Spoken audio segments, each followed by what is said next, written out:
চলো আজকে আমি তোমাদের সাথে যে ব্লগটা শেয়ার করব সেটা কিন্তু একটু হলেও স্পেশাল, কারণ জগন্নাথ মন্দির থেকে ফোন করা হয়েছিল মহাপ্রভুর ভোগ আনার জন্য। আর তাই আমি চলে গিয়েছিলাম নীল নীল আকাশ দেখতে দেখতে মহাপ্রভুর ভোগ আনতে। আর এই হচ্ছে মহাপ্রভুর ভোগ, তোমরা কিন্তু সকলে দর্শন করো।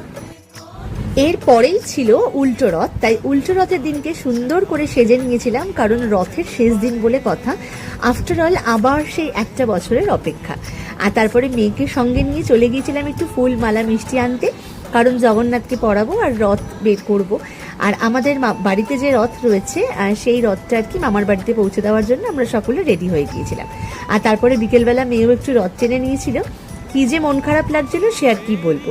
এতদিনের আনন্দ, সেই স্নান যাত্রা থেকেই অনেক আনন্দ করেছি। 3টে দিন স্নান যাত্রা, রথের দিন এবং উল্টো রথ, সব মিলিয়ে রথ প্রায় শেষ হয়ে গেল। আর কি এবার আর একটা বছরের অপেক্ষা।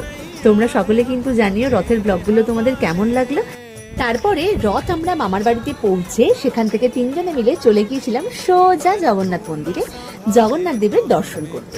আর এই যে তোমাদেরকেও কিন্তু দেখিয়ে দিলাম, রথ কিন্তু সত্যিই শেষ হয়ে গেল। তাই একটু মন খারাপ হলেও কিন্তু আশা রাখছি পরের বছরও তোমাদেরকে রথের ব্লগগুলো আরও হয়তো ভালো করে শেয়ার করতে পারবো।